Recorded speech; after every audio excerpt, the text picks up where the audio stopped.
नमस्कार साथियों, मेरा नाम है आर.के. सिंह। संस्कृति आईएएस के सरकारी योजना एवं कार्यक्रम सीरीज में आप सभी का स्वागत है।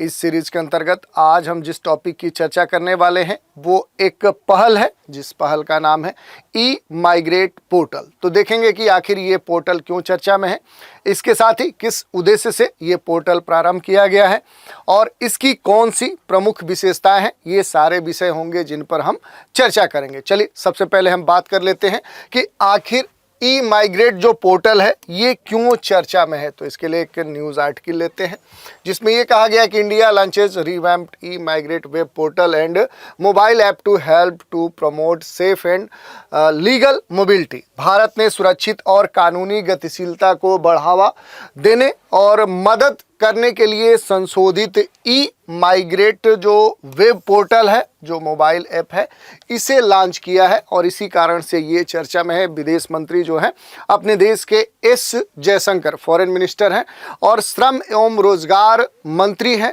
मनसुख मंडाविया, इन्होंने ही गुरुवार को अपडेटेड ई माइग्रेट जो वेब पोर्टल है और जो मोबाइल ऐप है इसे लॉन्च किया, जो विदेश में जाने वाले खास तौर पे अपने देश के जो भारतीय श्रमिक हैं उनके लिए ये खास तौर पे उनकी सेफ्टी, उन्हें सुरक्षित, पारदर्शी और समावेशी श्रम गतिशीलता की दिशा में एक महत्वपूर्ण कदम के रूप में ये स्थापित करेगा। जयशंकर यानी अपने देश के जो विदेश मंत्री हैं, इन्होंने इस बात पर भी खास तौर पे जोर दिया कि जो प्लेटफॉर्म है ये विदेशों में भारतीय श्रमिकों के खास तौर पे वेलफेयर यानी कल्याण में सुधार के लिए सरकार के लिए जो प्रतिबद्धता है, सरकार की जो प्रतिबद्धता है उसको ये दर्शाता है। ये कहा है अपने देश के विदेश मंत्री ने। इसके अलावा अगर बात करें तो विदेश मंत्री ने यह भी कहा कि प्रधानमंत्री नरेंद्र मोदी के द्वारा सुरक्षित जाए, प्रशिक्षित जाए यानी सुरक्षित जाए और अच्छी तरह से प्रशिक्षित हो, इस आदर्श वाक्य के साथ जो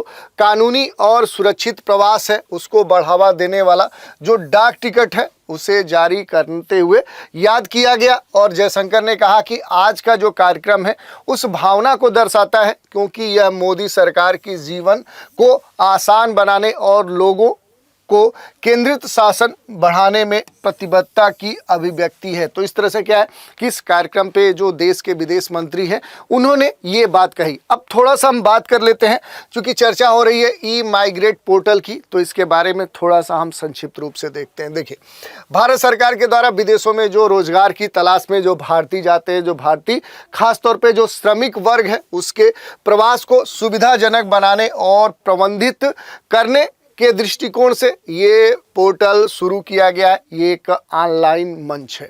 इसके अलावा अगर बात करें, भारत सरकार ने ई माइग्रेट भी 2.0 वेब पोर्टल और मोबाइल ऐप पेश किया है, जिसे भारतीय कामगारों के लिए विदेशों में जो रोजगार प्रक्रियाएं हैं, जो रोजगार प्रथाएं हैं, उनको और सरल बनाने में खास तौर पे ये मदद करेगा। और इसी को ध्यान में रखते हुए इसे डिजाइन भी किया गया है, स्ट्रक्चर्ड किया गया है। ये जो प्लेटफॉर्म है ये खास तौर पे जो रजिस्ट्रेशन है, जो पंजीकरण है, जो भर्ती ट्रैकिंग है और जो अधिकृत नियोक्ता है उन तक पहुंच बनाने में खास तौर पे ये मदद करता है। इसके साथ ही विदेशों में जो काम करने वाले हैं उनके लिए शिकायत निवारण तंत्र भी प्रदान करता है, क्योंकि जो बाहर मजदूर जाते हैं उनसे संबंधित बहुत सारी समस्याएं होती है, शिकायतें होती हैं। वो शिकायत कहां पर करें, कैसे करें, तो ये जो कमी थी उसे अब ये पोर्टल पूरा करेगा। अगर इस पोर्टल के उद्देश्यों की बात करें तो जो इन्फॉर्मेशन है उस तक जो पहुंच है, जो विभिन्न कागजी कार्रवाई है, जो दस्तावेजीकरण है, जो हेल्पलाइन सहायता है, सेवाओं के साथ एकीकरण और जागरूकता अभियान सहित विभिन्न जो सेवाएं हैं वो ये प्रदान करेगा। और इस प्रदान के साथ प्रवासी जो श्रमिक है उनके लिए एक सुरक्षित और पारदर्शी ढांचा भी प्रदान करेगा। तो ये काफ़ी महत्वपूर्ण है। जो भारत से बाहर अलग अलग देशों में जो काम करने के लिए जो श्रमिक हैं, जो पलायन करते हैं, जो जाते हैं, उनके दृष्टिकोण से ये जो ई माइग्रेट पोर्टल है ये काफ़ी महत्वपूर्ण है। यह भारतीय प्रवासियों के लिए सुरक्षित और कानूनी आवागमन को बढ़ावा देता है, क्योंकि बहुत सारी समस्याएं देखने को मिलती हैं। जो भारतीय प्रवासी हैं जब वो एक देश से दूसरे देश जाते हैं तो उनके साथ कई सारे धोखाधड़ी के मामले भी हो जाते हैं। उन मामलों को अब ये रोकेगा। उन्नत ई माइग्रेट जो पोर्टल है ये संयुक्त राष्ट्र के सतत विकास लक्ष्य जो सस्टेनेबल डेवलपमेंट गोल 10 है उसके अनुरूप है।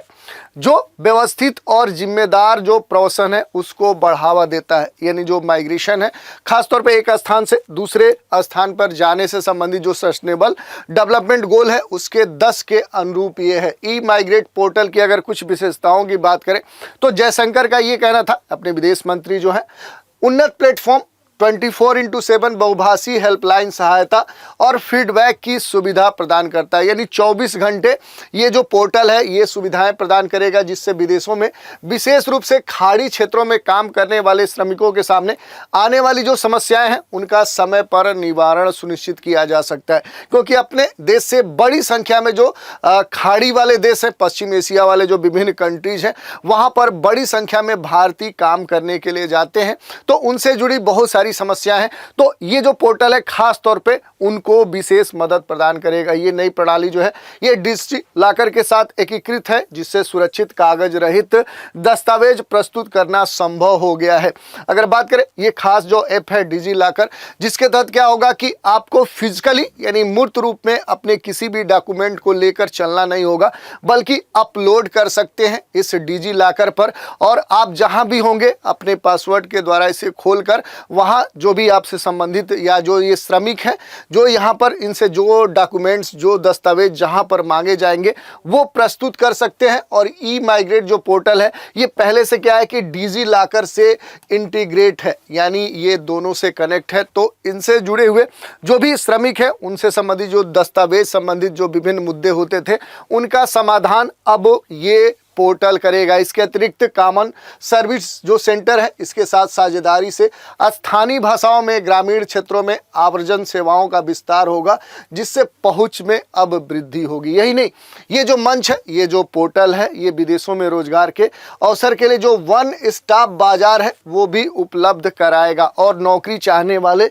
जो भी लोग हों उनको भी ये सहायता प्रदान करेगा। तो इस तरह से ये काफ़ी महत्वपूर्ण हो जाता है। तो इस तरह से हमने देख लिया कि आखिर ई माइग्रेट पोर्टल है क्या, क्यों चर्चा में है, ये किस उद्देश्य से प्रारंभ किया गया है, और इसकी कौन सी प्रमुख विशेषताएं हैं, इससे लाभ किसको होगा, कौन से लाभ होगा, आने वाले समय में ये रोजगार के क्षेत्र में क्या महत्वपूर्ण रोल निभाएगा। ये सारे बिंदु थे जिस पर हमने चर्चा की। तो आज के इस एपिसोड में इतना ही। नए एपिसोड में एक नए कार्यक्रम के साथ फिर मिलेंगे, तो आप हमारे साथ बने रहें। इसके लिए धन्यवाद।